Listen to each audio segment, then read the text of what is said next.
What's up, everybody? Welcome to this week's episode of the Dense Pixels podcast. I'm your host, Brad, joined by my co-host, Terrence. What's up?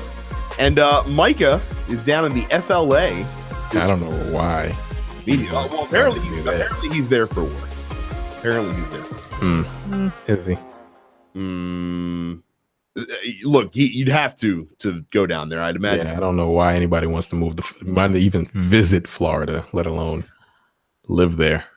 But subbing in for him this week is Carrie. Welcome, Carrie. What's up? So we will. It's a jam-packed show. Light news this week, but that means question of the week is what do you people want? Because we owed you. Because I've been a slack ass literally the past 3 weeks, not posting a question of the week because I kept forgetting. So let's bring it back in grandiose fashion, the only way that we know how. So before we get there, let's kick it off with Carrie talking about Man Arachnid. Yeah. Station 4. Web slinging friend. No, I picked up Spider-Man last week. Man, that game's real good. It's a real good one. I think like my only gripe is that like the side stuff gets a little repetitive. I've heard from every single person I've talked to that's it's just sort of like, oh, there's a crime, go stop the crime. And like there's like 3 different types of crimes. It's either like dude getting beat up, a drug deal, or like a car chase. Sometimes someone got kidnapped. They always kidnap him and they always throw him in the back of the same fucking blue sedan in the middle of Midtown Manhattan. So like where no one hears them banging on the right. Or they're just out of New York, so they don't pay any attention to it. That's also I don't know what that is. So I think besides that, like I would say the research tasks are like those are kind of fun and interesting. I've been mostly just slinging around Manhattan and stopping crimes and not really doing too much on the main story yet. Like I just finished the bank fight against Shocker. Like I'm still super early. Yeah, you really are. But I mean, the game already says I'm like 33% done. So I guess that's a credit to how much of the side bullshit I've been occupying my time with. But yeah, I played, and when I first started playing that game and I did like 2 or 3 missions, I'm like, oh snap, I'm already like 15% done. I'm going to be able to finish this in a weekend. No. That game is long as hell. I mean, even the story is long. I was like, Jesus Christ. It just kept going and going. But yeah, you're very early in this story. But no, I mean, it's a lot of fun.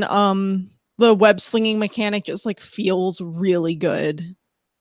So I've been having fun. It's not what I would consider my usual style of game, but everyone's like, holy shit, this game's really good. And I like Spider-Man. So I dropped Yakuza 0 like a fucking sack of bricks and picked up Spider-Man. So I'll get back to Yakuza eventually. Look, I have it. It's installed. I just haven't found time to fucking play it yet. It took a while to install. If I ever will. It's like I said, Destiny, FIFA has been won't stop with those. I'll talk about FIFA for 2 seconds. It sure is FIFA. It sure is FIFA. It's funny because the grind, like, so I started playing Ultimate Team, of course, is pretty much the only game that I play. The grind feels tougher at first. Like I don't feel like I'm earning coins at the same rate that I have been in years past. Maybe that's just me.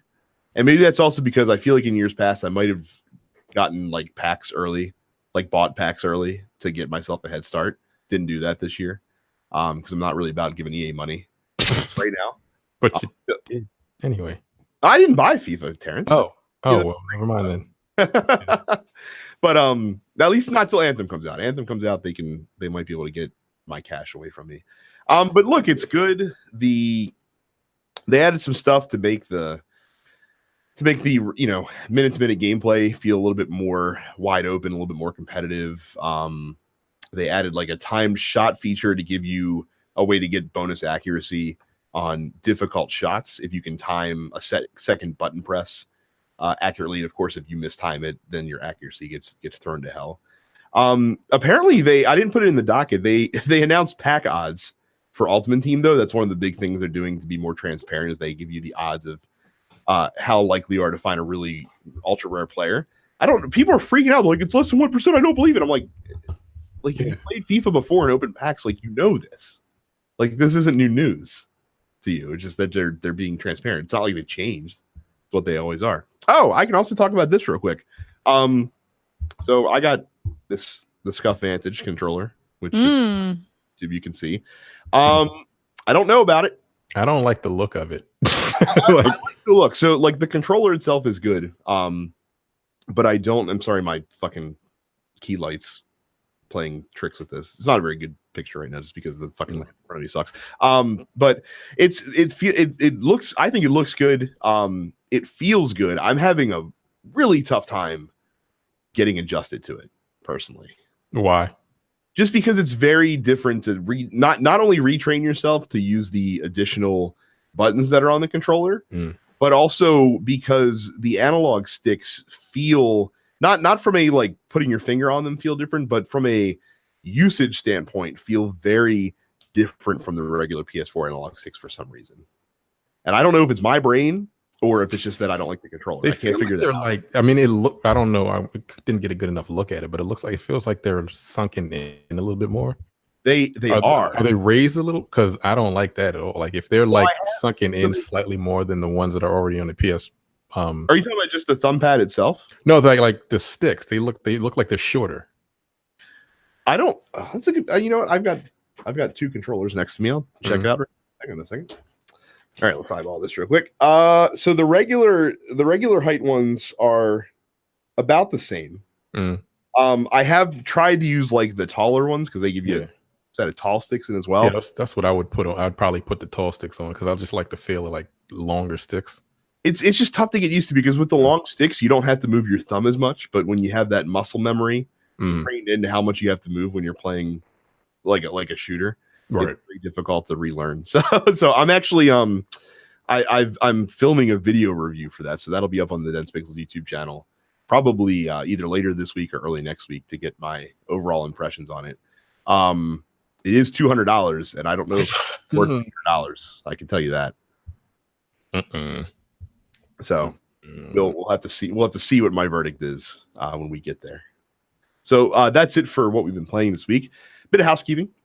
Make sure you go to youtube.com/densepixels, as some of you are right now, because you might be watching this podcast in video format. Hit the red subscribe button and click the bell icon. I've been doing I've been doing some Let's Plays for Destiny 2. I'm going to try. Terrence, what I got to do is I got to get you the login. I got to get your account linked to the YouTube channel, because that way your gameplay videos can just go right up there without any fuss or muss. And we end up the content and stuff like that as well.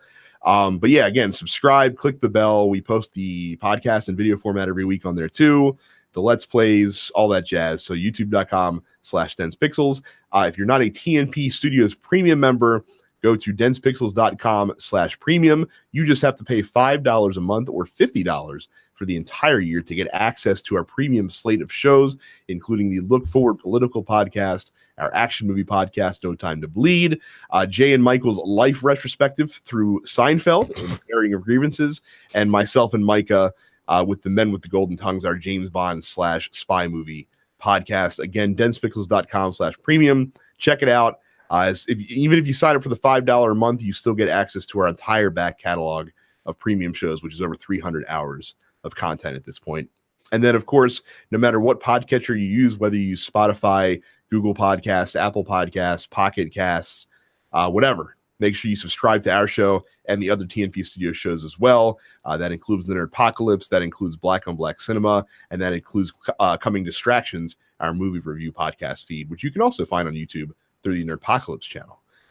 So new releases. It is a new month, the rare month where the first Tuesday of the month happens to be around the first of the month. So we have both PlayStation and Xbox as free offerings that we know what is going to be available for free. For the entire month of October, you get the fantastic cooperative game Overcooked on Xbox Live for free. This is the co-op game that will test your friendships / relationships as you yell at each other to try to get food prepared, cooked, and served, and dishes cleaned in a very frantic, ever-changing environment. I love Overcooked. If you've not played this, you definitely should do yourself a favor and do it. Second half of the month, from the 16th of October through the 15th of November, you can get Victor Vran for free. Correct me if I'm wrong, Terrence. This is the Victorian era style Diablo game that that came out. Didn't you play this? Yeah. Like, I have no idea what this is. I thought you played. Oh, I played this with the shitty.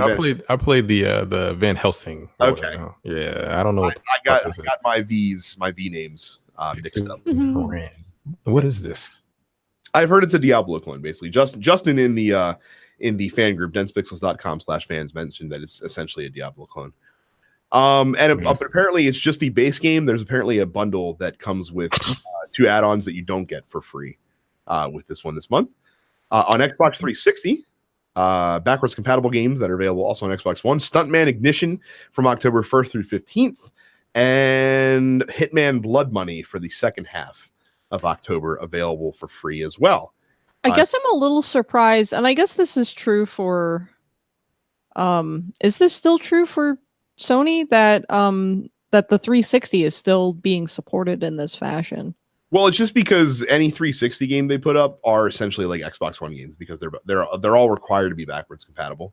So they figure they might as well just do it. So that's their mindset there, I guess. Stuntman Ignition. PlayStation. Yeah, it's a shitty racing game. For PlayStation, Friday the 13th is available for free. So if you missed out on one of the most buzzed about games from last year, you can check it out for free now on the PS4. Anyone of you play that? No, it's not really my jam. I don't think I'd enjoy it personally. Yeah, I wanted to, but I didn't want to pay for it. So, you know. I mean, look, they gave away Dead by Daylight a couple months ago. Friday the 13th was like, we're not going to let that stand. Get us the fuck on there. And Laser League, also available. This is a all-new multiplayer experience that's easy to pick up and incredibly fun to play, apparently. Wow. So yeah, I thought this was that VR game, but then I looked at it and I'm like, oh, that's not a VR game at all. I don't. And on PS4, you can also get 3 other games, because 3 of the other offerings are cross-buy. So The Bridge is a PS3 game that you can also play on PS4, and Rocket Birds 2 Evolution and 2064 Read-Only Memories are both Vita games that are also available for PS4 for free. There we go. That's the free games that you can get this month. If you want to pay for games that you can play, there's a lot of releases this week as well. Mostly retail, actually, not really any digital offerings. Assassin's Creed Odyssey releases this week on PlayStation 4 and Xbox One and Switch, apparently, in Japan. Mega Man 11 releases on all consoles. WWE 2K19 Deluxe Edition releases on Friday this week. I saw an advert for WWE 2K19 where they said you could play as Rey Mysterio, and I'm like, he's a pre-order bonus. What? Yeah. Terrence, he's back. He's back in WWE. He is actually back in WWE. He's not been on TV yet, but he's coming. But like, that's a big deal that you can play as Rey Mysterio, which you could play as him in like 12 other games prior. Well, I mean, he's not in the game by. But this is like fucking Madden now. They just take shit out and put it back in. Yeah. Sure. Okay. I saw that. I'm like, that's the dumbest fucking thing I've ever heard. He's back. I'm like, I played him in fucking Here Comes the Pain 12 years ago. That's fine. Okay. Sure. On Friday, Fist of the North Star Lost Paradise releases Tuesday as well. So does Astrobot Rescue Mission for PlayStation VR. Valtherian Arc Hero School Story comes out for the PS4. And on Friday, Super Mario Party comes out for the Nintendo Switch. I got that pre-ordered. That is okay. Yep. Unsurprising, I'm sure. I'm just looking forward to like having something that, you know, is easy to sort of pick up and play when I have friends over for drinks and whatnot. And it looks like an improvement. Like, I thought the Mario Party on the Wii U was good, because I thought it made use of the Wii U's gamepad in an interesting way. But I'm looking forward to how the Switch uses like the Joy-Cons and whatnot. So we'll see. 2 brief release date announcements. Castlevania Requiem, which contains Rondo of Blood and Symphony of the Night, comes to. This is so fucking stupid. I'm sorry. Like, honestly, it's like, Konami. like, Symphony of the Night, people are still, jacking off to 20 years later, and I get that because like it's ostensibly the best one. Rondo of Blood is fine. But it's like it's two old ass games for $20 when I'm pretty sure you can find each of them for like $5 separately. Oh, on what? I'm pretty sure you can buy them like on PS4 or maybe not on PS4, maybe on Steam or something, but like I don't think those games are $10 each at this point. Maybe I'm wrong, but I still think it's fucking stupid. It's not like Konami's getting rich off of pachinko machines right now, right? Like they gotta get the money where they can. Metal Gear Solid Armor, whatever the fuck that dumb game was called. Metal Gear Survive. Whatever. Yes. Oh wow, I forgot about that game. It is. I couldn't even remember the fucking name of it. Yeah, that apparently. I'm shocked. I remember. I don't even play Metal Gear. Oh, that was the game where they made you pay $10 for a save slot, right? Yeah. That's it. That's the one. Yo, crazy. Like, did anybody pay for that?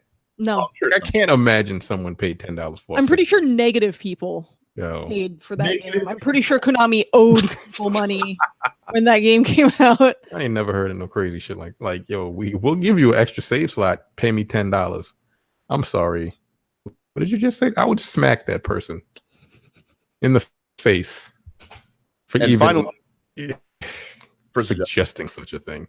Say what now? So finally, good news, bad news for Carrie. The good news is the Fallout 76 beta begins on October 23rd. The bad news is it begins exclusively on the Xbox One. Yeah, it's out on PS4 and PC the week after, so that's sort of whatever. I mean, my only annoyance with this is that they're calling it a beta when what it is just a server stress test. Like, it's not a When is it coming out?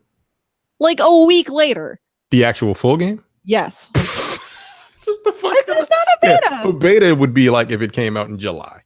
I mean, here's the thing. Here's what you got to understand about Bethesda titles is, I mean, the game's technically going to be in beta for 6 months after the game actually releases at retail anyway. Yeah. So it's fine. The bugs are endearing. Like, no, they're not. I mean, like, sometimes they are. Sometimes they're funny. Like, yeah, they're funny, but that don't make look. It doesn't mean the game is programmed well. No, but it's fine. I understand the challenges of an open world game. Look, I've got the Power Armor edition pre-ordered. How much was that? $200, man. Like, are you serious? Yeah, but it comes with a wearable Power Armor helmet, which you will catch me wearing on this podcast at some point in the future. Look, I know. Look, when they announced that game, when at E3 this year, when Todd Howard got on stage and was like, "We're doing this edition. It's called the Power Armor Edition. It comes with a helmet and you can wear it." And I was like, "Sign me up. I don't want to pay more than $150." I was like, "$150 is my tops." Then Todd Howard is like, "It's $200," and I was like, "Here's my money. $200 my tops. God damn it. Yeah. Here you go, Todd. Fuck you." What is it made out of? The tears of Bethesda programmers, probably. Like, I want to know what that fucking helmet is made out of. You paid $140 for it. Here's a proposition for Bethesda. How about this? How about you have two different collector's editions of the game? One, the $200 Power Armor edition. Two, the $200 bug-free edition. Properly, I guarantee you that you'd actually sell a lot of copies of that. Let's see what this is coming with. So, because that's a bunch of nonsense is the answer to that. $140 helmet. Mm-hmm. It comes with a helmet. It comes with like a duffel bag. It comes with a map. It comes with a bunch of minifigures. I think it comes with like a soundtrack. Like, it comes with stuff besides just the helmet. So that means the helmet's gonna be cheap then. Yeah, full-scale wearable T-51 Power Armor helmet with West Tech canvas carrying bag. This wearable helmet faithfully replicates the in-game model. Comes complete with voice modulator speaker, functioning LED headlamp, and custom VATS sound feature. That's fine. Look. Todd Howard basically came into my house, punched me in the face, and took all of my money as soon as they announced that. So it's fine. It's okay. You can get the helmet itself for 40. Well, this may not be the one that you get in the game, but you can get it for $49. Huh. Mm-hmm. There's no way that the helmet that comes in that collector's box is $50 on its own. It's not possible. What, more? It's got to be. It's got to be. Yeah. Okay. So we'll see. Well, that's all the release date stuff. Let me. We have two, I guess technically 3 stories and headlines. So let me pass it over to Terrence. First up, Telltale Games is possibly going to finish the Walking Dead series. Good for them. Not really. Mm-mm. I don't really care. Like, those aren't games. Well, they got shredded when they announced this. They got rightly shredded for it. So Telltale Games laid off most of its staff late last week. The surprise news hit fans of its long-running series, The Walking Dead, especially hard as its narrative arc was just months from winding down. According to a statement issued on Twitter this evening, multiple partners have shown interest in helping to complete the series. What is this? So, this is the tweet. Hi, everyone. We have a Walking Dead update for you. Multiple potential partners have stepped forward to express interest in helping to see the final season through to completion. While we can't make any promises today, we are actively working towards a solution that will allow episodes 3 and 4 to be completed and released in some form. In the meantime, episode 2 will release tomorrow across all platforms as planned. We hope to have answers for you for your other questions. So they're releasing the second one. Or they already did? Yeah. Yeah. Oh, okay. I guess that came out last week. This is last week. Not to piggyback on the general sentiment shown throughout the internet when this news was announced, but I have a express interest in seeing them possibly continue the health insurance and possibly severance of the 225 employees that they let go last week. Yeah. Well, That's sort of my hang up is they're like, oh wow, we're gonna finish the game, and it's like, cool, you still fucked over like 250 people. Who's gonna help finish this? Other partners. Like, who is the other partners? None of the 225 people who no longer have health insurance as of today. Not that they give a shit about negative PR at this point, because the bell's already been rung on that, but this would be awful if they did this. Would finish it. Yeah, and I mean, I guess the only argument that you can make in support of this is that, hey, a bunch of people, bought the season pass for this last season, and this way you're making good on their investment. I would imagine, and I shouldn't imagine this because there's a lot of really shitty people out there, but I would imagine that most people that bought the season pass would much rather see these laid off developers be taken care of rather than worry about getting the last couple episodes of their game. Yeah, I mean, I think on one hand, like, sure, you want to do right by the customers. You want to do right by the fans of the series who, were sort of anticipating Clem's story being wrapped up in a satisfying fashion. Like, as a fan of things that have left on cliffhangers, I have no clue what you're talking about. I understand like the sentiment at large, but I mean, like, you gotta do right by your employees, man. Like, to lay that many people off with no warning and being like, you don't get any severance, your health insurance is cut off in less than 2 weeks. Good fucking luck, fam. You got a half hour to get out of the building. Like, no, fuck that. Like, sorry. I can't abide that shit. Well, I don't know. It's fucked up. Next up, Telltale maybe hit with a class action lawsuit because of the way they got let all those people go. Look, I don't know what you're gonna win. Like, I've been part of a class action lawsuit that I didn't even know I was part of. I mean, I got like $5 for it. Like, usually the ones they're involved in is the one like, hey, you have to opt out if you don't want to be part of this. Yeah. So like they're gonna be hit with this, but like they ain't got no fucking money. Yeah, that's when this news came out last week. I'm like, that's cool, but who's gonna get you that restitution? Like, where are you gonna get it from? Yeah, I was like, they're gonna get like $3.50 a piece. Yeah, I mean, I feel like at this point, it's like more of like trying to make a statement to the rest of the industry.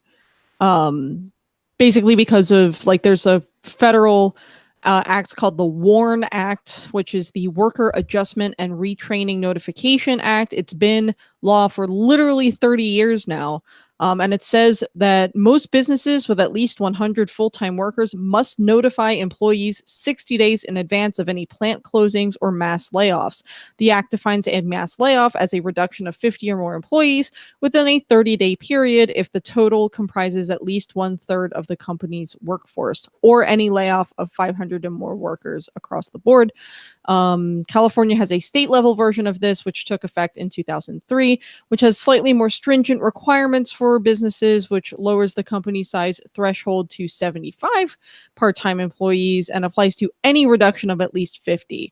So it's basically, it's like if there's no way that the higher ups at Telltale didn't know that this was going to happen. Right.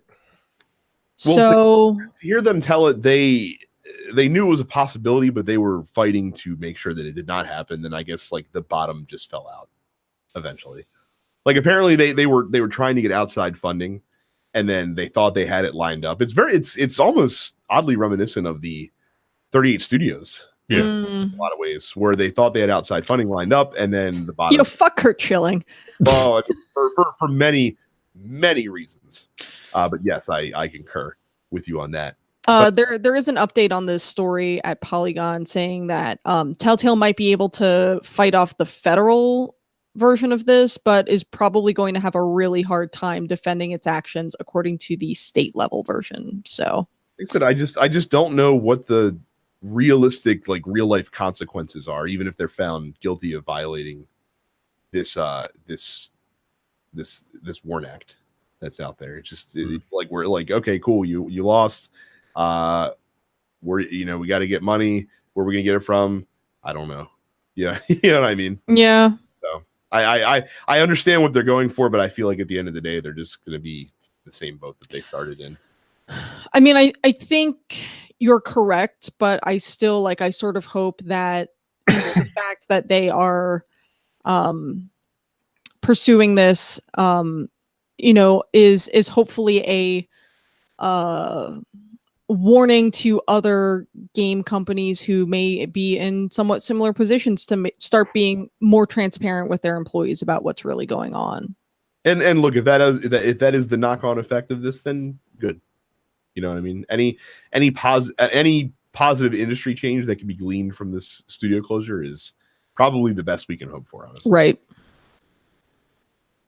And finally, excuse me, Nintendo allows cloud saves with a grace period of 6 months. Great. It's weird how, a week after everyone bitched and moaned, they're like, "Oh, guys, we figured out a way to make it work." Like, I'm sure their online engineers working round the clock to make sure that such a thing could happen. Yeah, I mean, it says basically as soon as your online membership expires, you won't be able to access the cloud saves, but we're not going to delete them for 6 months, unless you go a full 6 months without the subscription, then your saves won't be completely erased. So, which is totally fine, by the way. Yep. That's PlayStation's policy. I don't know what the fuck Microsoft does, but I would imagine it's probably pretty similar. But yeah, the hard stop of as soon as your subscription runs out, your cloud saves are gone was a little bit that's fucking wild, right? Yeah. Come on, yo.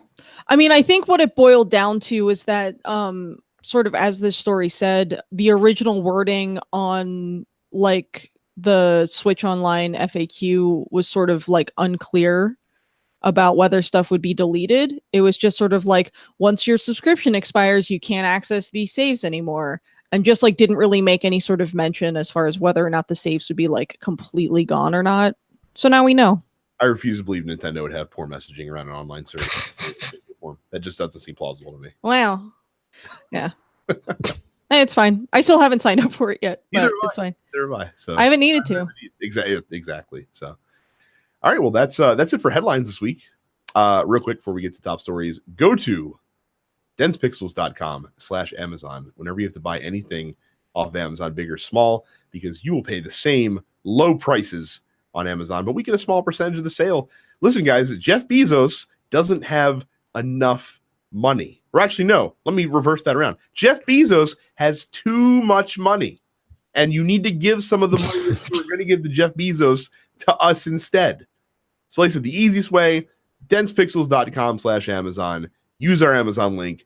Help contribute to the show. Thank you to those of you that have done it. And again, it's super easy. And the best part is, once you go there, you click the little address bar, you bookmark it, and then all you have to do is click the bookmark, and it works every time. So do it. Thanks for helping us out. I'm just going to quote Stu from the fan group in this, because his take on this is probably the accurate one. The greatest first world problem in the history of video games has finally come to an end. Sony, at least for Fortnite, has torn down the wall.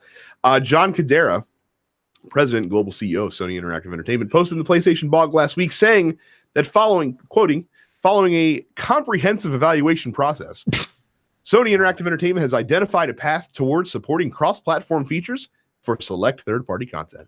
We recognize that PS4 players have been eagerly awaiting an update, and we appreciate the community's continued patience as we have navigated through this issue to find a solution. So Fortnite is going to be the only game that is cross-play with all platforms. So if you've been siloed on PlayStation 4, you'll now be able to play with all of your friends on Xbox One, PC, Android. I don't want to play nobody on fucking PC. Fortnite is probably okay to do it. That's not like a hardcore, like twitchy, like Call of Duty style shooter. I beg to differ. So there was much rejoicing around this story in the gaming community last week. And everyone's like, wow, it's about time Sony did that. I can't believe it. I wonder what it took for them to pull down the wall. I guess all the bad PR was finally what caused them to do it. Nobody mentioned the fact that they're probably getting paid a lot of money to do this. One would imagine.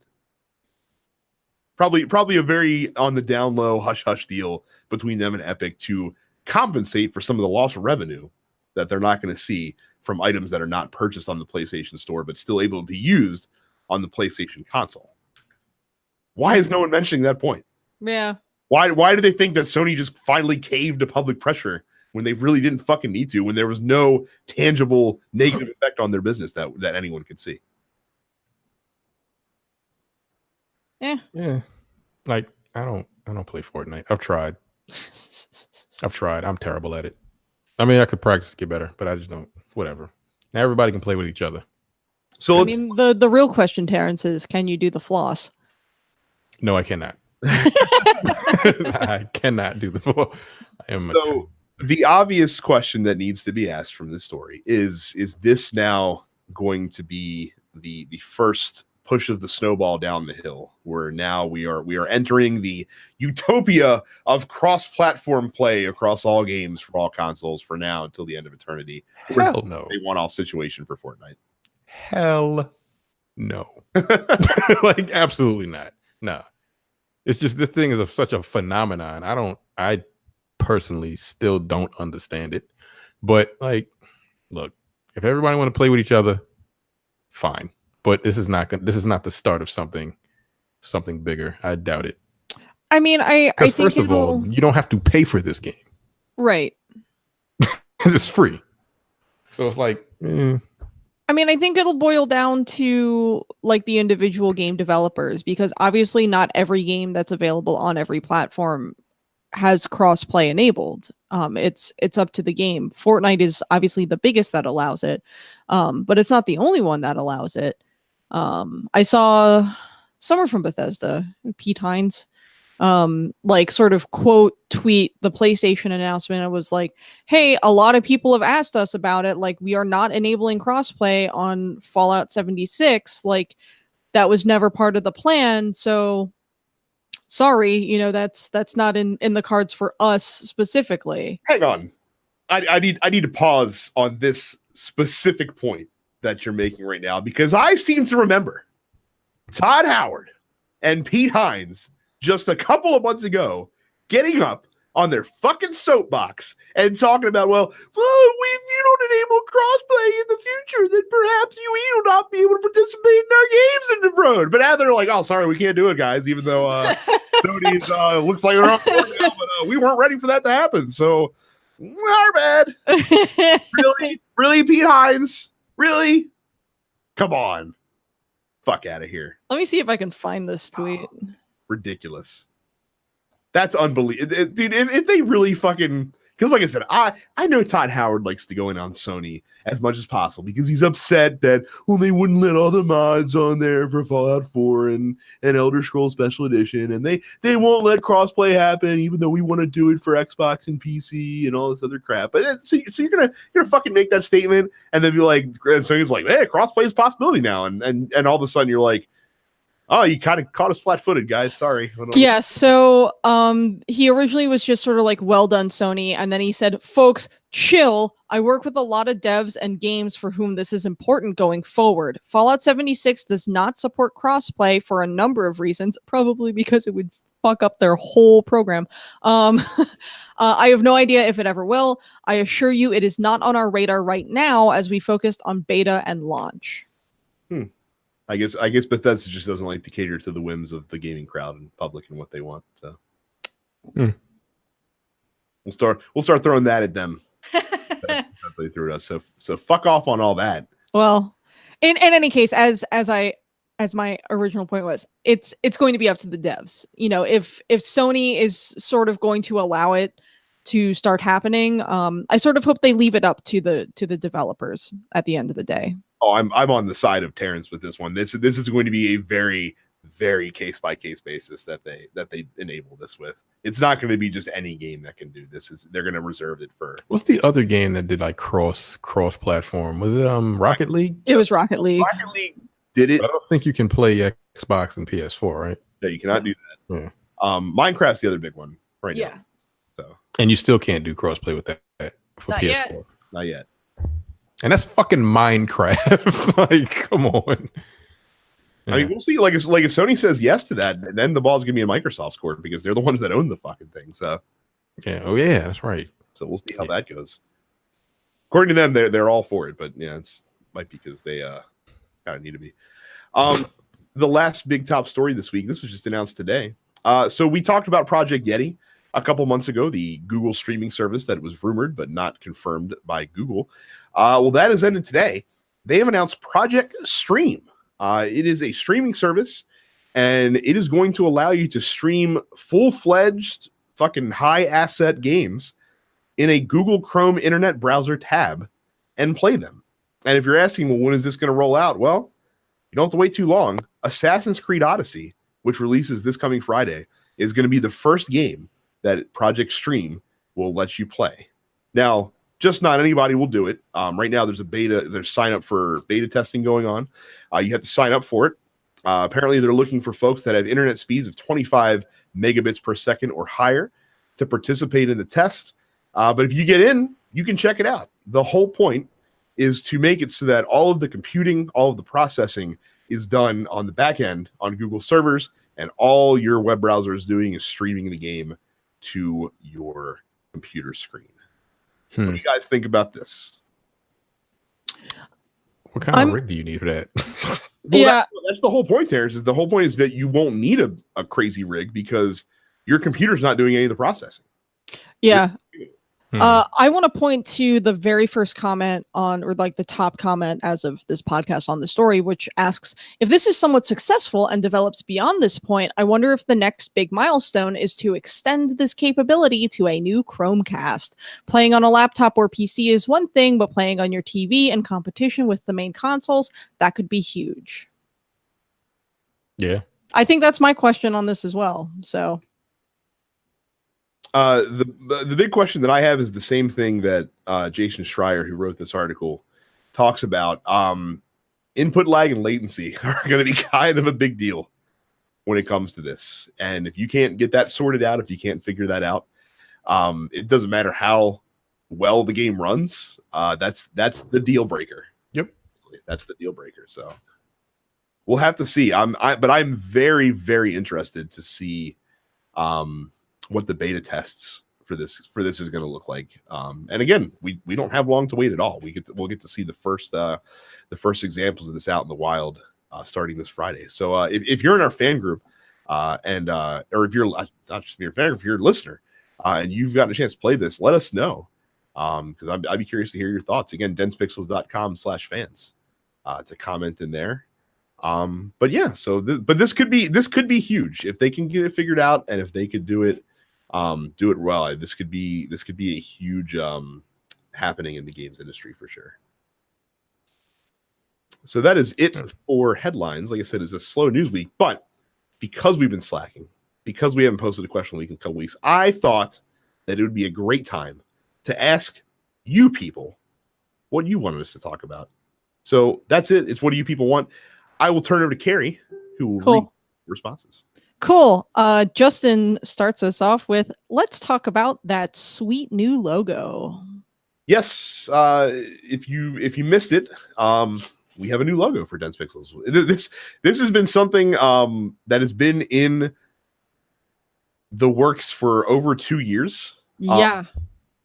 It did not take 2 years to design that logo, obviously.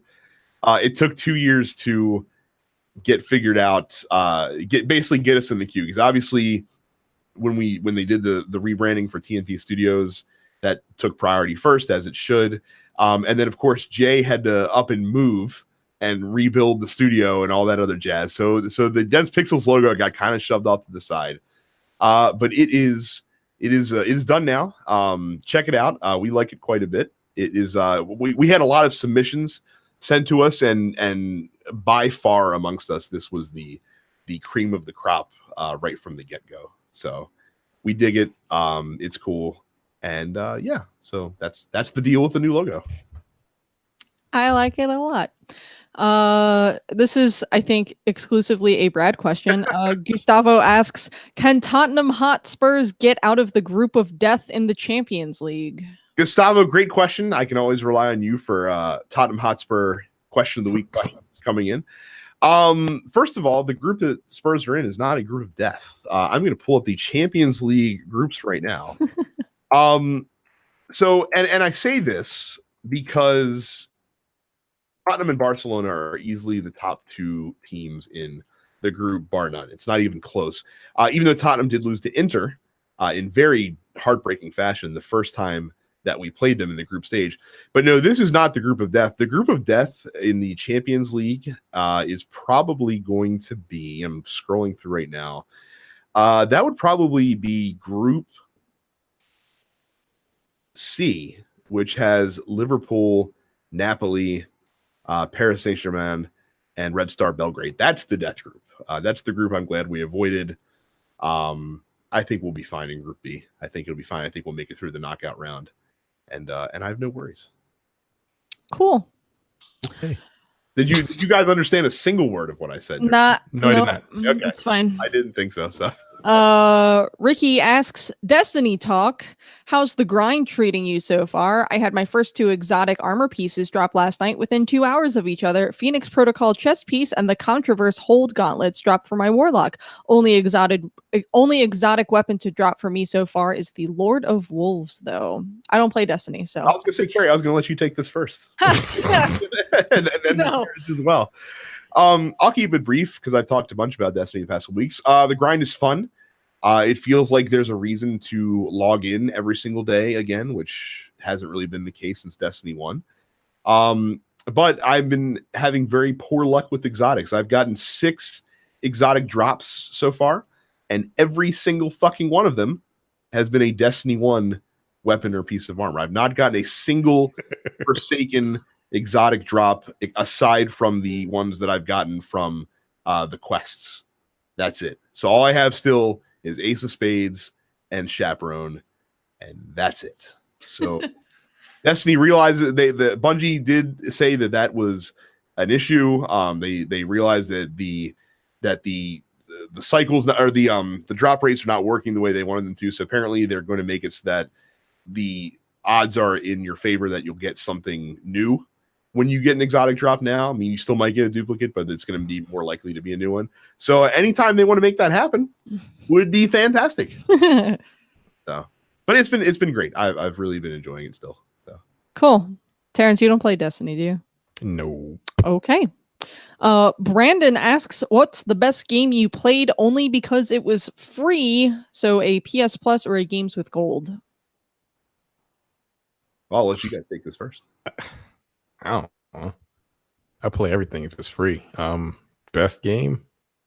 My memory's terrible. Couldn't tell you. Like, I honestly have no idea. Played a lot of free games. What's the game you played the most that was free? You think that was free? God damn. Was it Neverwinter Nights? Maybe. Neverwinter's fun. Yeah, it may have been Neverwinter Nights. Ooh, man. I mean, here's the thing for me is I don't have PlayStation Plus because I don't play games online, so I don't need it. Like as far as a game that like I played because it was free or because like it was given to me and I didn't pay for it. I don't know, man. I got mobile games. Pokemon Go's technically free, right? Yeah, I don't know. It's a tough one for me too because I typically don't play stuff that I don't have an interest to play, whether it's free or not. The best game that I've played that was free, that's really fucking hard. I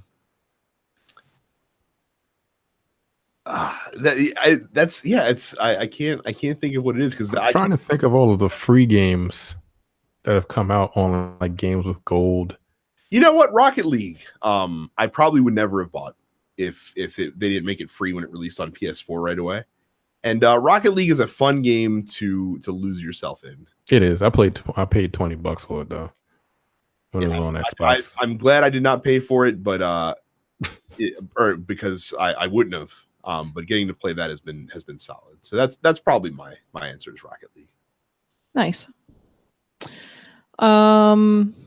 Andy says we have a Super Nintendo classic, and all Hank wants to play is Kirby's Dream Course. Help. Hank has great taste. Kirby's Dream Course is great. Listen, Hank normally does have great taste. He is, after all, the senior hot dog correspondent political podcasts, a hot dog connoisseur, if you will. My wife likes Kirby's Dream Course. I do not. Kirby is awful. All of his games are awful. What? And he is an awful character. What? He's just a blob. What the fuck is he? I've never felt so betrayed. Carrie, listen. Kirby's great. This is false. This is a falsity that you speak. Much like your slander against one of the greatest characters Yoshi can do history. Beautiful green dinosaur Yoshi, who gets whacked in the back of the head to make him eat berries. Okay, so this is Wow. going to have to be the question of the week for next week: is who is the superior Nintendo character, Kirby or Yoshi? There's no and way. explain yourself why. No way it's not Yoshi. I depend on the masses to. Kirby is clearly the superior character.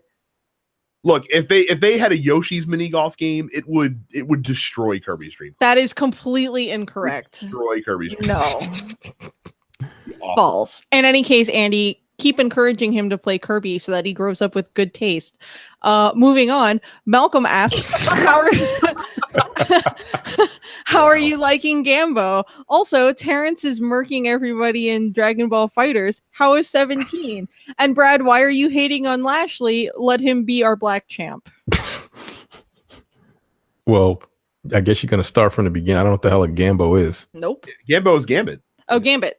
Yes. Gambit is very fun. I was playing Gambit before we started recording. Carrie had to watch me play the last 10 minutes of a Gambit match. Talking to silence because I couldn't hear because I had my other headset on. So, yep. Gambit's great. I love Gambit. It's fantastic. Yeah, it's awesome. Terrence, how is 17 in Dragon Ball Fighters? 17 is he is a little more complex than most of the characters. He's a Rekka character. You know what a Rekka character is, like Fei Long, and that's the first one that comes to mind. I'm not a fan. Wow. It's like, okay. I am not good enough to play. Yeah, so like him being a Rekka character automatically, and he's got so many different like avenues to take with it. Like you can do whatever you want with the Rekka. He's fun to play. You just have to put the time in to figure out how to use him in a game that people shoot fireballs and just his normals are not great. He's tough. Like he's fun. He's a good character. Like he's really good. I can definitely see Sonic Fox picked him up. So that means he's good because he only uses like cheap characters. But that's neither here nor there. He's fun. I mean, I played you with him, Malcolm. You've played him. You played against him. I like him. He's going to be my second. Like right now, I'm using base Goku, he's terrible. Base Goku is awful. He's probably going to be my second main, and I'm just trying to find a third. Well, it's a good thing that they have 27 other versions of Goku. Right. I think there's like 5 versions of Goku in that game. It's fucking ridiculous. But he's fun. Like you've got regular Goku, you've got Super Saiyan Goku, you've got Super Saiyan Blue Goku, you've got Pink Goku, you've got Goku Black, and you've got Bardock. No, Goku Black and Pink Goku are the same person. Okay. Oh, you've got Bardock. Bardock is one of who's basically Goku. Is Pops, I think. He's just old Goku. He's old Goku. He doesn't have a Kamehameha, but he's like top 3 in the game. Bardock, he's so fucking good. It's obnoxious how good he is. Can't stand that nigga, but he's good. But yeah, there's like 12 just different. With regards to like me being like a fan of DBZ at large, that's the funniest fucking thing I've heard anybody ever say about Bardock. And then you've got like the 5 different what was the other guy? Vegeta. Yeah, that's my husband. There's like 3 or 4 of them. What's the game's character? Huh? What's the difference? They have different moves. They have base Vegeta, they have Super Saiyan Vegeta, they have Super Saiyan Blue Vegeta. I think that's it, actually. I think that's it, yeah.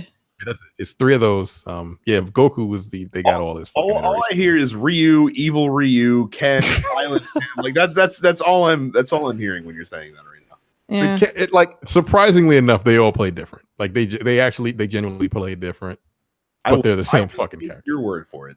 Yeah, I believe it's fun though. I enjoy him. I back to 17. He's fun. You just got to put time in to use him. He's not a pick up and play character at all. Why do I hate on Lashley? Malcolm, I can think of no wrestler less remarkable. God damn. I'm serious. When he left WWE back in 2008, I think it was, nobody cared. And then when he came back in 2018, again, nobody cared.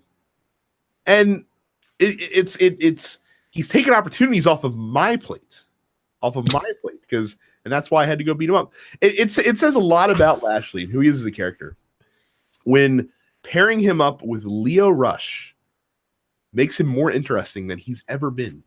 Who the hell is Leo Rush? Leo Rush is a young man in the WWE. He's a very athletic individual, and I'm not saying that as coded language. He does things in a wrestling ring that are very, very acrobatic, and he's very good. He's also got the gift of gab, and they've paired him up as a manager, and also to give Leo Rush some exposure in the business as well. And he and Lashley are a great pair, and they're very interesting. Leo Rush would be further ahead than he is, except he shit talked Emma on Twitter when she got fired, and he kind of got doghoused for a while because of that. But he's on the main roster now, and he makes Lashley interesting, which no one can ever say about Lashley ever previous to this point. Because previous to this point, the most notable thing he did was fight on the side of the current president of the United States in a battle against Vince McMahon. He did. He really did. So Bobby Lashley likes Donald Trump. Another reason not to.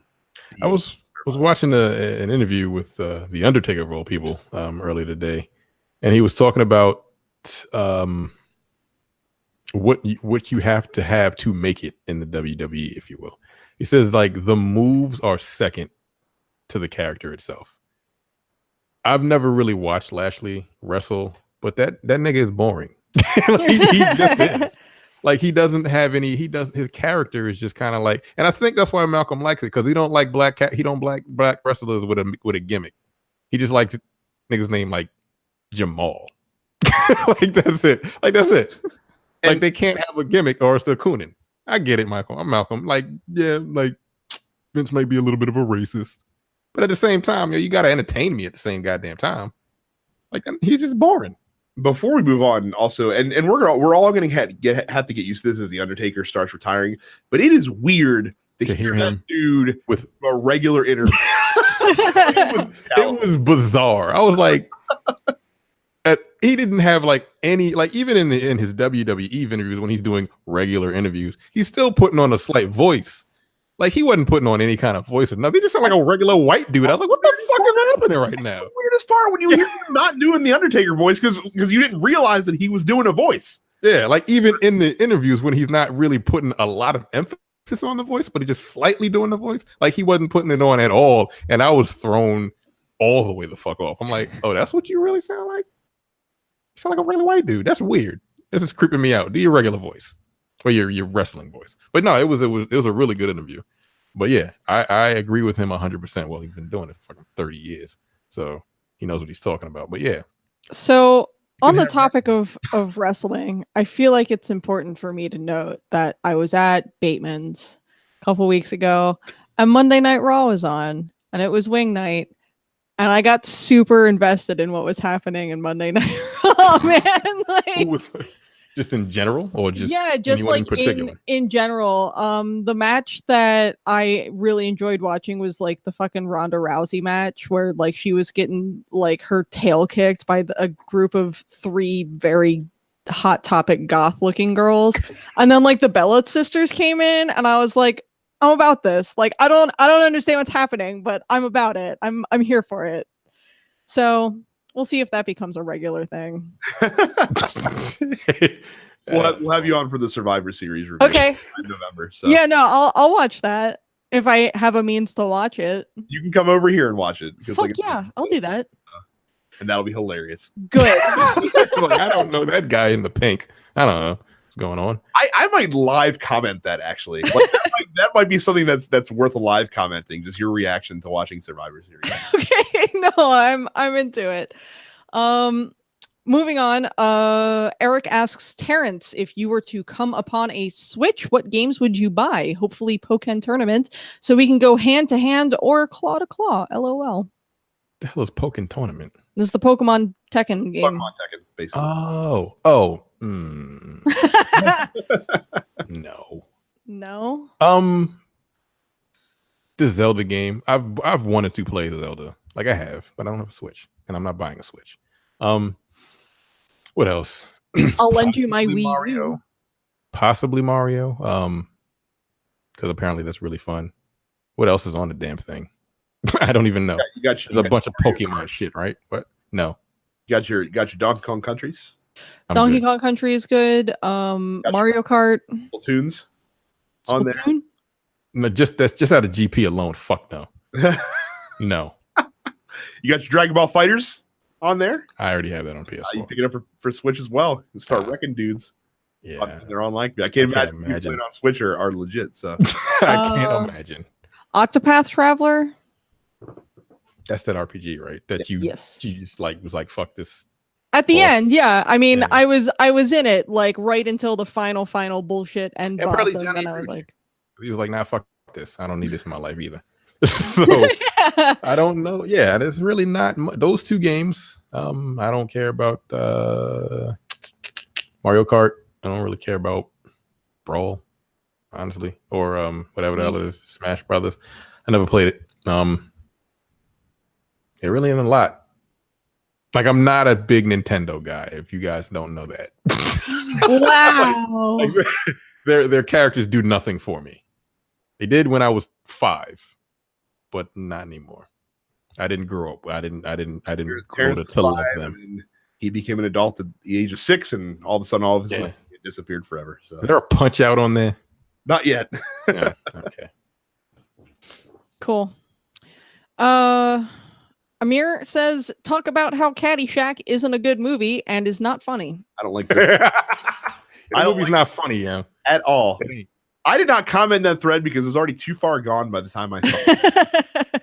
But you guys are all wrong. Nah, I'm not wrong. I think Caddyshack, like the majority of everybody was like, it was a great movie. I think it's a perfectly okay movie. I don't think it's consistently funny throughout. I don't think it has stood the test of time in the same fashion that other comedic films of the era have, and it's not the best sports comedy because Major League is the best sports comedy. I love you. You know that I love Major League as much as anybody does, but I feel like your baseball bias is invading on that opinion a little bit. Dude, I don't even like Charlie Sheen that much. Like, he's good. It's just a better movie. Like, Caddyshack is awesome, and I'm not surprised to hear Amir have a poor movie take because, after all, Amir's favorite James Bond film is Die Another Day. One movie of all time. So, but the point is, Caddyshack is excellent. Ted Knight from Green Acres is an asshole, which you don't expect because Ted Knight's a nice guy and always played a nice guy character on TV. He's one of the best part about that movie. He's one of the top 20 movie assholes of all time. Rodney Dangerfield is playing Rodney Dangerfield. Like, that's what you can expect. It's Chevy Chase kind of it's Chevy Chase entering the height of his prime, which was the early 80s. It's Bill Murray before his prime started. Like, you get to see raw Bill Murray. You get to see Bill Murray still trying different shit out and doing different stuff. I don't like Chevy Chase. I think that's my problem. Is like I've never really cared for Chevy Chase that much. His character is kind of interesting. Like, I like Bill Murray. Guy. I like Bill Murray a lot. I think Bill Murray is better in Stripes than he was in Caddyshack. Well, that's because in Stripes he had the starring role. In Caddyshack he was just a bit part. Yeah, I mean, like, I don't know. It's fine. It's a fine movie. It's not the worst. It's not the best. It is fine. I love Caddyshack, and I will not apologize for it. It ain't funny. I guess it's supposed to be a comedy, right? It is. Yeah, it's not.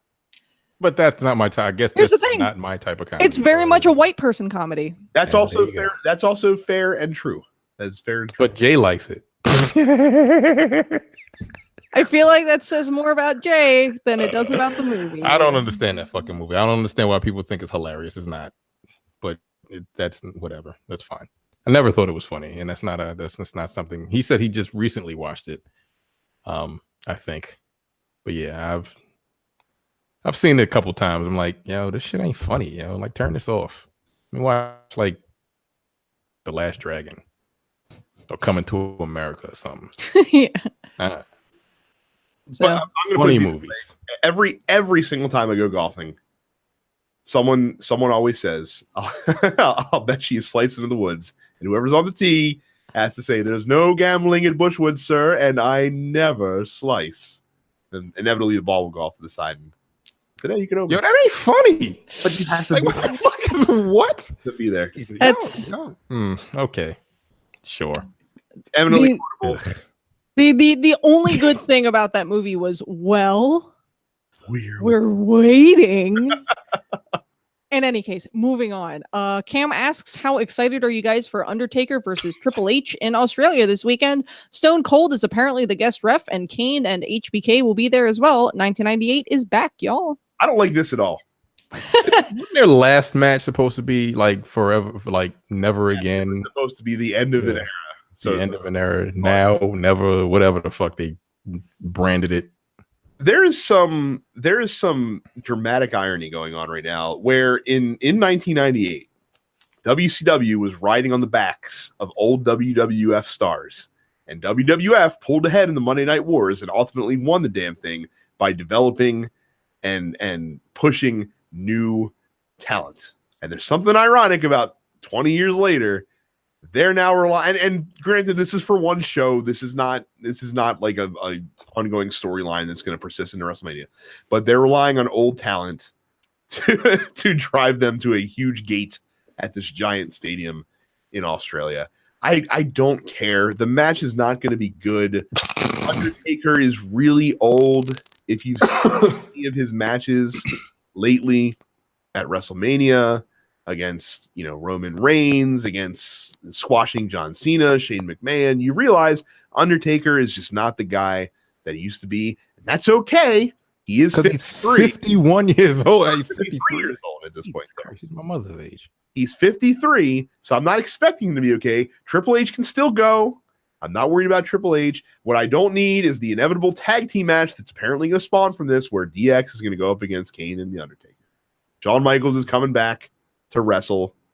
even though he's been a really good guy not wrestling for the last 8 years because he cared. But apparently they're getting so much money from the fucking Saudis to do this second show in Saudi Arabia that he's like, well, I'm gonna go get paid. So, you know how much money they're making off of this second Saudi Arabia show? From what I heard, $43 million.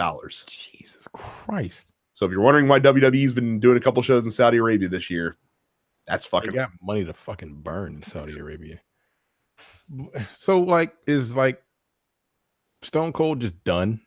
Yeah, he's not wrestling completely. Yeah, I want to see him wrestle one more time, man. He doesn't. That's the one person I know he doesn't want to, but that's when I would actually be invested in seeing him wrestle one more time, just to see him.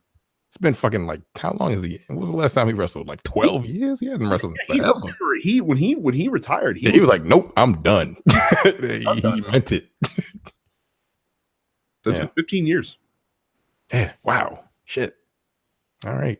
Good on him. Kept his fucking word. All right. Michael asks, so Capcom has made a new Dense Pixels fighting game. What is your signature move? Why is Jack the final boss?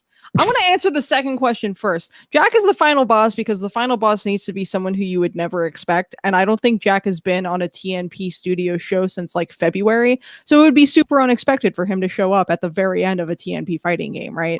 It has to be a character that you have no real connection to be the final boss.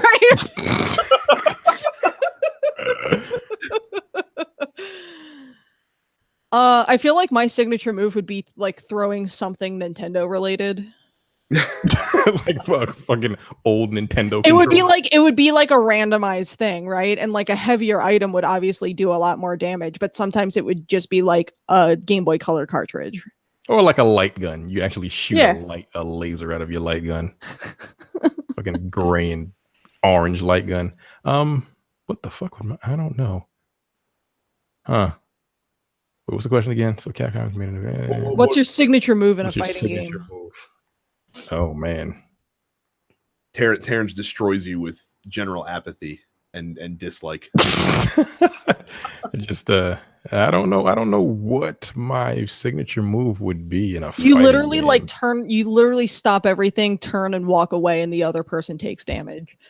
Yeah, I would do like, oh, you didn't play Yakuza 2 when the dude was like, yo, I want to take pictures of you with your shirt off, and Carrie was like, no, like fuck off, like, no, I'm good.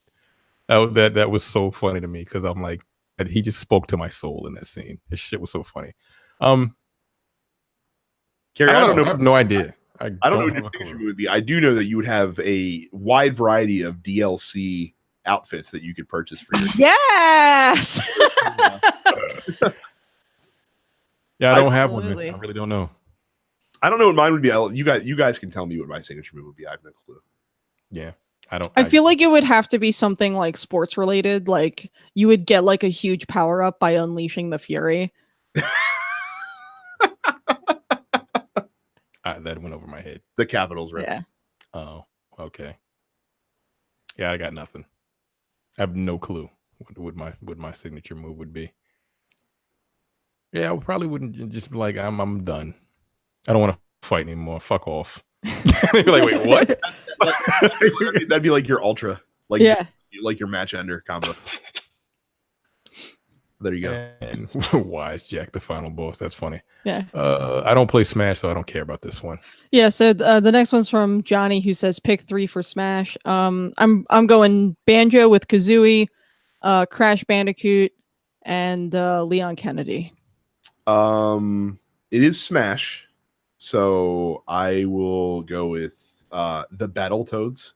They can all 3 be in there. That's fine. Crash seems appropriate. And what the fuck? Let's throw a wild card in there. Let's go with Tracer as the 3rd character. Oh, word. All right. Why not? Reginald says, talk about your expectations of the next gen consoles. I've got to be honest with you, Reginald. I have no clue what to expect from next generation consoles because we're in a very weird state where the technology of our current generation game consoles is sort of on par with the technology of the way that you interact with them at this point. Like 4K is the top, top resolution TVs that are generally on the market. There is 8K, but no one fucking has that right now because they're still ungodly expensive. Internet they take advantage of online services as best as they fucking can. Yeah. With the speeds of internet that we have right now. Processing always gets faster, so it'll have better processing, and GPUs will always get faster, so it'll do that as well. But yeah, it's hard to really quantify what a next gen PlayStation or next gen Xbox would really look like. I think what's going to change in the next generation more so is how games are delivered, especially if streaming continues to be something that companies are focusing on, and if it's successful, we might see something a more greater emphasis and shift towards that. But yeah, as far as what the hardware is going to be and as far as what that's going to look like, I've got no idea. So it's just going to be more powerful. It's going to have all of the bells and whistles. It's basically going to be a set-top box, but that's what they are now. But I don't know what else you add to it to make it any better outside of just graphical power, right? Mm-hmm. Like what else can you add? Like I literally use my PS4 for everything. Yep. Or my Xbox One. Like I use it for everything. I use it to watch television. Like I canceled the PlayStation View, but like I'm probably gonna pick it back up once I like repackage my cable, once I repackage my internet. I literally use that one box for everything. So it's funny because that's what Xbox wanted. That's what Microsoft wanted you to do with the Xbox One when it first released, but they forgot the whole game section of that presentation. So yeah, it's funny. That's actually really interesting because PlayStation was like games, but they rolled everything out after the games. So they both boxes do the exact same thing. This is a PlayStation has more exclusives, and Microsoft is just kind of floundering right now because they don't know what the fuck they want to do. But yeah, it's just going to be one box to do everything. Yep. As it already is, just stronger, just more powerful. I don't really have anything to add to that. I mean, as someone who has a gaming PC and a PS4, I'm not really wanting for anything as far as power is concerned. I typically leave my PS4, like I really only buy exclusives for the system. Like if it's available on PC, I'm buying it on PC because my PC can run it better than my PS4 can. And otherwise I have the Switch, which I don't know if it's fair to consider it truly next gen, but it's certainly I would say a next gen idea to have the hybrid system, a very powerful portable that, runs games fine on a television screen, and then you can take the whole damn thing with you. So I don't know. It seems very much like a too soon to tell at this point. So in any case, Chris asks, did you guys ever touch on the Devil May Cry 5 microtransaction debacle? I don't think we did. No. Terrence, you're the one that has the most skin in this game. I don't care actually, because I'm not going to buy any. I'm not going to buy the little, because it's basically just buying. Hey, you can just buy all the moves up front. Yeah. Or you can just play like every other Devil May Cry game and unlock them as you go through the game. So like if you want to like cheat, like it's not necessarily cheating your way through the game. It's just unlocking everything early. Whatever. Are you worried? It's not going to hurt me. It's going to slow progression because there's a paid option. I said, are you worried that they're going to slow progression because there's a paid option? I doubt it. Unless they make like the souls less. I mean, unless they make the moves cost more, because there's only one way they can do that. Like the game is the game.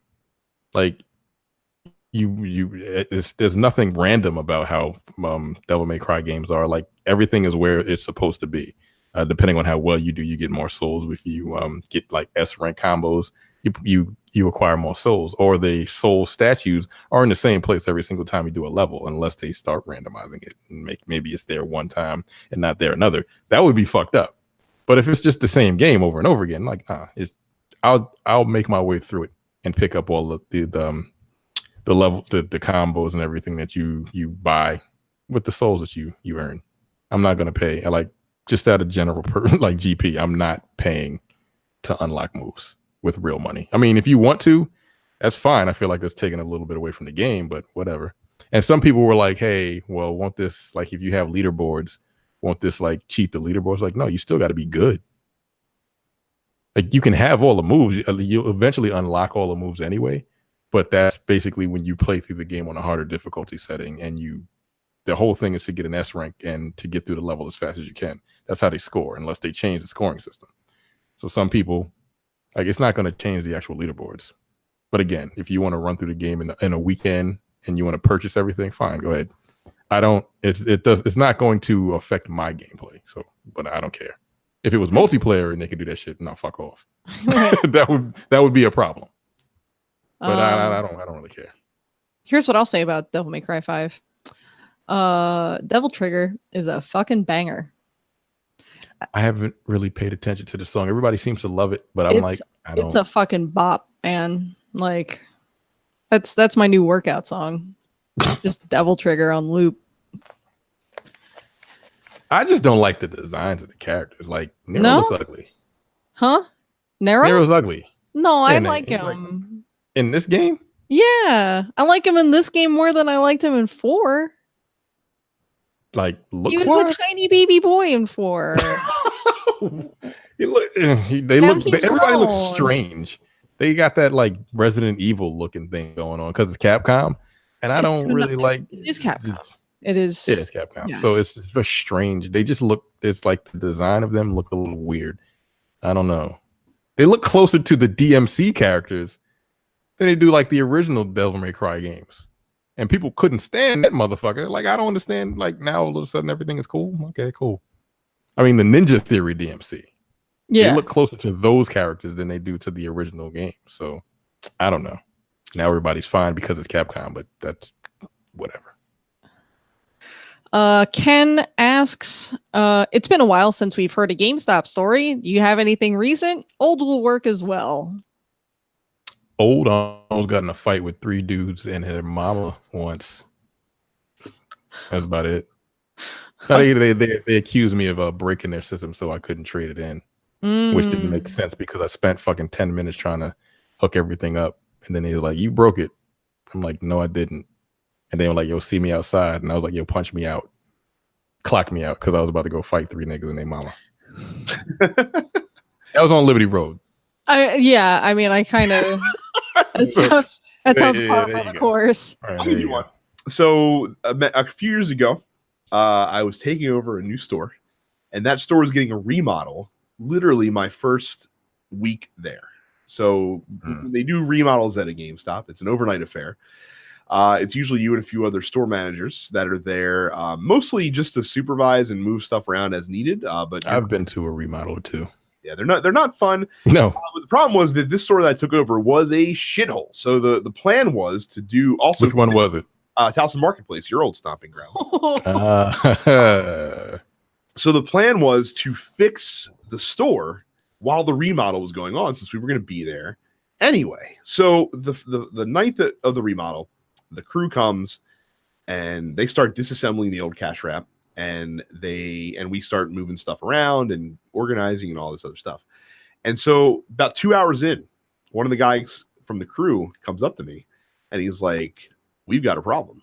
And I was like, "What's the problem?" He's like, "Unfortunately, there's this very flat but very specific cable that has to run underneath the floor from the power supply to the register, because that's how you link data to your registers. And we don't have the cable. So we can't finish the remodel tonight. So we're going to have to put it back together and come back tomorrow night." And when he said put it back together, my literal response to him was, "What does that mean?" Because what he was telling me, I could not believe at the time. So you had to put the cash wrap back together? They had the cash wrap almost fully disassembled. They had to reassemble the cash wrap. We had to put all of the drawers back in there, and then I had to wrangle 6 more managers to come out the next night to stay overnight to finish this actual remodel gig. Who forgot the cable? The guys that brought the equipment, because it was their responsibility to have it, and there's no way they could have gotten it until the next afternoon. So that was the story of the 2-night remodel. We were there, like I said, from like 6 to 11 on a Sunday, and then we had to come back the next night. And the actual finishing the remodel took until well into opening the next day. I left there around 1 o'clock in the afternoon after starting at 5 o'clock the previous night, because the data guy to hook up all the computers and stuff like that and the data didn't show up until like 10 a.m., which is when the store was supposed to open. So. No, like you got to put it back together. I'm like, put what back together? I was like, Get the fuck out of my face. It's gonna be open tomorrow because I'm not putting. Yeah, I was like, I'm not doing a goddamn thing. I'm deuces, nigga. I'm going. Like, yeah, you can come back tomorrow. We can finish it then. The store will be closed for a day. So there's one for you. Sorry. I have a couple quick hits and then one slightly longer one. I had someone poop on my floor once. Gross. At Towson Town Center. It was just, we found a turd, just like one solid small turd. I imagine a kid like pooped and just like shook it out his leg. I don't know, man. It was just a poop. Two, also at Towson Town Center. It was like slow night. I was the only one in the store, and this woman comes in with her son, and I was like, "Hey guys, like, what's up? How are you doing?" And she was like, "What's up?" And I was like, "Yeah, what's up? Like, what? How you doing? What's up?" And she was like, "I don't want my son learning street language like that." And I was like, "What?" I was like, "Street, like, look at me. Do I look like I'm on the streets?" It's just, I was just like, yeah, that's I was like, "Yo, like, we keep it kind of casual here. Like, it's okay, fine." And then when I was working at Govins, I had a woman die outside of my store. Wow. Okay. Well, that is. This was unfortunately a homeless woman who would sort of set up camp outside of the Starbucks there, and she was very unpleasant, and she would go into the Starbucks and yell at the baristas, like a lot of homophobic slurs, a lot of racist slurs, and she got herself escorted out by cops on numerous occasions. But there was one day where I opened the store and I pulled up, and it looked like she was sleeping on the bench. I had seen her do that before, so I was like, whatever. And I went into Starbucks. I got my iced coffee. I walked right by her. She died sitting up on the bench outside the Sport Clips. Because there's like an ambulance came up, like a bunch of cops showed up, and one came in and was like, "Do you know anything about this woman who was sleeping?" Or he was like, "She's dead." And I was like, "Okay." Like, I didn't know. I was like, "Homeless lady, she yells a lot." And they were like, "Okay." And they left, and that was it. But wow. Yeah. I remember there was another time when I was working and some dudes robbed the bank next door. And the dye pack blew up in their face right in front of the store. That was funny. So there was like dye on the sidewalk for like weeks. Nice. That was good. Good times. Always good to have a good GameStop story. I feel like we could write a book of just like. I feel like every GameStop employee could probably write a book about the fuckery that goes on, whether it be outside, around, inside, whatever. Like Micah told us a story about how they got robbed Christmas Eve. That's funny. And the dude got on the bus and just rolled out after robbing the store. Never got held up. Like, neither did I. I never had anyone like threaten me with anything. I think the worst customer interaction I had was like literally a guy came in, was like, "You look like a lesbian," and I was like, "Okay." And then he tried paying for a copy of Madden with like obviously counterfeit money. Like, you hold it and you're like, "This is bullshit." And I was like, "This is fake." And he was like, "What?" And I was like, "It's fake." And I was like, "I know it's fake. You know it's fake. Like, do you want me to get the pen and the scanner and like show you how fake it is?" And he was just like, "You're just mad because I said you look like a lesbian." And I was just like, "Can you just take your Monopoly money and get the fuck out of my store?" Like, All right, let's move on from this nonsense. Stuart asks, has this been the best year in recent times for the release of games? Unless, of course, you have an Xbox. I thought last year was better. I think that every year is better because I think when it comes to games, we all have a lot of recency bias when it comes to evaluating the quality of stuff. I think it's very easy to forget and move on from the stuff that we were all wowed by, and I don't think you can really truly evaluate the quality of a given year until you're a couple of years removed from it and see how those games stood the test of time. That's fair. I think last year was better just because last year had What, the Switch release? yeah. I mean, honestly, Yeah. It had Breath of the Wild, Mario Odyssey, and then I also had Persona 5 come out. So for me, last year was a lot better than this year. Yeah, but for me, this year's far better because I played like 5 games last year. I've already played far more games this year than I played last. you're saying you're actually going to have like an actual top 10. I might have, I'll have a top, maybe not top 10. Instead of Maybe well, top that's five. going to be better than just these are the 5 games that I played this year. Yeah, it will be more than that. Yeah, you're right. 5 to 1. So Yep, you are correct. Randy asks, what is your favorite move in a fighting game? I don't play fighters, so That is super vague. Like, I have no idea. Mine is Ken's jumping medium kick because I love cross ups, and that is the essential. Yo, fuck off. Best moving. I've played. Yo, there's no way I can answer that question. No way, because it would have to be like some kind of super move. Because I like. I got no. I have no answer for that. I've played so many fighting games. Nah, I ain't got an answer for that. Couldn't tell you. Leonardo asks, how many tears would Terrence shed if Terrence could shed tears? I can shed tears. God damn it! What are you talking about? I don't believe that's true. Huh? I haven't seen it. I haven't seen you in the same room as a tear. Look, when you've been through as much as I've been through, you learn to. They're top commodity for me. they're like gold. Okay. I don't know. I don't cry a lot. I don't. That's fine. Yeah. So like Like one. 3. Yeah, I was saying And then I'm good. And like the third one is like you got to sort of like strain a little bit to like I gotta use them blink fucking it out. eye drops. Yeah. Just for movies and shit. Mm-hmm. Yeah. Dustin says fart noises and how to make different kinds. What? I don't like toilet humor. You don't like That's making my fart answer. noises? No. I did when I was a kid. I never liked it. Not even as a child. It's childish. So even as a 3-year-old, you were like, no. I understand when you turned 6. That you were Like, nah, it's like bathroom humor. That shit don't make me laugh. Yeah, that's why nah.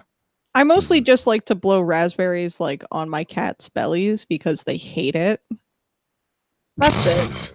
That's where I'm at in my life is I make fart noises into my cats and because I'm a cat lady and like I said, I will blow farts into my son's Krelbo because he does enjoy that quite a bit. So good. Wholesome farts.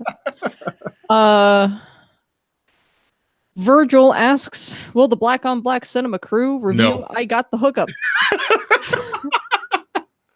well, we only have one of the 3 of them on today. But I mean, a definitive no from you? no. You can ask the other 2. They'll be if you want to have them do it, that's fine. I will be absent in that episode. But Terrence will not be participating. no, I'm not no shenanigans. Like I like watching bad movies. That movie just makes me angry. I've seen it. It ain't good. And I don't even want to talk about it. So no. Shockingly, I have not Next seen question. I Got the Hookup yet. So. It's a Master P movie. Do you know who that is? I do know that. Oh, I know who Master P is. Wait, what was his involvement in this film? He directed it or some shit like that. didn't. I'm looking this up. What? Hang on a second. I have to look this up too. I believe he directed it. Oh no, Michael Martin, whoever the fuck that is. No, he did the screenplay. Sorry, Wow. I'm sorry. He did It the stars screenplay. it stars Yeah. Master P, Ice Cube, and C Murder. Wait, Oh, Ice this is from the Cube? late '90s. I thought this might have been a recent film. Oh hell no. Oh. Nah, this is That old. looks like peak. Look at the cell phones they're holding in this picture. Yeah, this is 1998. Like what? Wait, Ice Cube was not in this movie. He wasn't. This. Oh yeah, he was. It's got 4 stars out of 10 on IMDb. That's too many.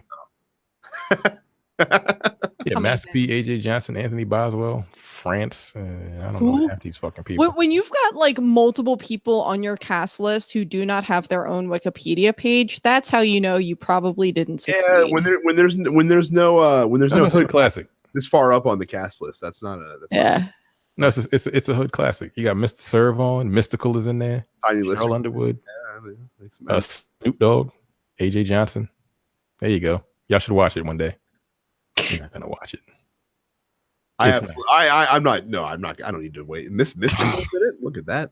Yeah, it's the No Limit Soldiers in that movie. Oh, that doesn't No surprise me Limit. at all. Yeah, Okay. that's them. I remember I used to go to school and I used to play that goddamn song all the fucking time with a boom. How the fuck they let a nigga with a boombox just walk around the school? I didn't understand that shit at all. But he was like, he failed like 3 times, so they kind of just gave him like carte blanche Well, as a failure. Randallstown was terrible. Anyway, as another student of Baltimore County Public Schools, I have to concur with you, Terrence. The premise for this film is also dated by 1998 standards. I don't know the premise. Apparently, this is from IMDb directly. 2 small-time scam artists, Black and Blue, sell boomboxes and broken TVs from their van at the parking lot. When, by mistake, a shipment of cellular phones gets to them, it doesn't take long before FBI and gangsters are after them. Because they got cell phones, Yeah. just like in general. Yeah, this was 20 years ago, guys. Cell phones. I ain't had no cell phones were 1998. more rare in 1998, but they weren't that rare. Yeah, they were. Like in the hood, yes, they were. I mean, like what?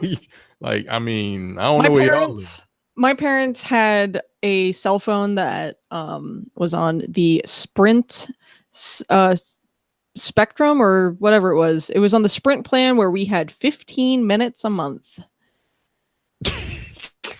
Damn. But the first minute of every call was free. So as long as like you didn't go over a minute, then like you weren't cracking into your 15 minutes for the month. So my parents would send me with the cell phone to Owings Mills Mall so that I could play Pokemon cards at the mall, and I would call them when I was ready to be picked up. And if that isn't the most 1998 sentence on the fucking planet, then I don't know what to tell you. Before we move on, just imagine talking to kids now. And when I say kids, I mean like teenagers now, and informing them that back when we had cell phones in high school, we had a limited number of text messages that we send every month before they start charging you per text. I didn't have a cell phone in high school. I had one. My first cell phone I got my sophomore year of high school. But it was on a pay-as-you-go Virgin Mobile plan. So peak 2004. Trey asks, has seeing Miles Morales in Spider-Man PS4 convinced Terrence to pick up a comic, or does he still hate the thought of reading? Wait, what? Repeat that. What is going on? Has seeing Miles Morales in Spider-Man convinced you to pick up a comic book? No. Well, I do that when I can watch it. That's fair. He also asked, for me, is the slow rollout of classic games for Nintendo's online service really a good idea, or would a Switch Virtual Console just be better? Oh god, fuck! Sorry, my cat just scratched the shit out of my leg. I'm cool with them sort of rolling out the NES games for free for online users, but I still want them to like add the Virtual Console on top of that. Whether they still call it Virtual Console, whether they just add these games into the eShop, I don't know. I don't particularly care. But the fact of the matter is, on the Wii U, we had N64 games, we had GBA games, we had Super Nintendo games. Why aren't any of these on the fucking Switch yet? Because they're going to roll it out subscription style. So that's fine. You give me a good library, I'm not going to complain. And finally, Chris asks, with Godzilla King of the Monsters coming soon and Godzilla versus King Kong coming down the line, do you think a revival of the Destroy All Monsters game would interest y'all? It's been a while since we've had a proper Godzilla game outside of the VR ones. Here's the thing about Godzilla. He's not very mobile. that's true. He's a thick boy. Not, yeah. He's not fun to control. Just no. I've never been a fan of like the Rampage style game. I'm not a big fan of like just destroying like the destruction games. Yeah, like Hulk Ultimate Destruction. I enjoyed that game. Sites. Rad, but it never did anything for me. Prototype never did anything for me. Like that. So the difference between those two games and like a Godzilla game, those dudes were agile. Right. They could just run around the city like Godzilla just steps on shit. Like that doesn't translate well to video games. Unless you make it like a fighting game. And then again, he's not agile. Just like a tank. Just walking around the city, just doing nothing. Oh nah, those games never really they never excited me then, and I highly doubt just upgraded graphics is gonna do anything for me. They're just giant monsters. They're not robots. Yeah, nah. Cool. That's my answer. Cool. There's actually there's one more question. Oh, there's one more. Came in under the wire. Seth, he says, recently got Dragon's Crown because it was on sale, and I remember you guys liked it. I really have enjoyed it so far. Can you give me some pro tips or share what your favorite character is? Seth, I do like Dragon's Crown. Play the Amazon because she's thick. That's what I picked. That's what my wife likes too. I like the Archer best personally. But that's just because that's the archetype that I usually gravitate towards anyway. Pro tips I don't have because I'm actually not great at the game and I haven't played it enough to be like an expert on it. But it is very fun, and I wish it's a game that I had more time to play because I would like to invest more time in it. But unfortunately, it's one of those ones that kind of gets lost in the shuffle with everything else that's going on. But it's great. And it is a good alternative if you're looking for like a Diablo style game, but don't care for Diablo that much. So that is it for Question League. Thank you guys for all your responses. And that is also it for this show. Don't forget to join our fan group, densepixels.com/fans. Leave us a 5-star review on iTunes, which we read on the air. Make sure you subscribe to the podcast. Make sure you subscribe to us on YouTube at youtube.com/densepixels. Follow us for streaming there. We are also all on Twitch as well. There's the main Dense Pixels channel. I am Dense Pixels Brad. Terrence is Apparition 410. Micah is Dense Black Nerd, and Carrie is Suppets Carrie. And speaking of Carrie, Extra Life coming up October 27th. Please donate to Carrie's stream. I do want to give a quick shout out to Christopher and to Cam, both of whom are listeners and have given so far. So I mean, every little bit helps. My cat's like scratching the shit out of my leg. I'm sorry, guys. He's being a needy little asshole. But yeah, so anyone who donates is automatically entered to win prizes and whatnot. Like I'm raffling off a bunch of stuff, and I've got like keychains. I'm giving away eShop cards. I have other stuff that I'll be adding. I've got like cool Nintendo mugs and whatnot that I will add to that. And I'm playing through Golden Sun. So you can watch and you can see why I like this game so much and why I can't stop talking about it. And everything goes to charity. I have raised so far $215. And if we get to my $500 goal before the stream starts on the 27th, I'll do the stream in my Isaac costume and suffer a lot. So if you want me to suffer greatly, then give money to charity. Yay. And again, for more information on that, you can go to the fan group, densepixels.com/fans, where Carrie has posted in there about that as well. So that is it for this week. Thank you guys very much for listening. We will see you next time. Goodbye. Take it easy. Watching the Dense Pixels YouTube channel, click the subscribe button while you're here, and make sure you check out our weekly podcast where we discuss the latest gaming news and our impressions on what games we've been playing.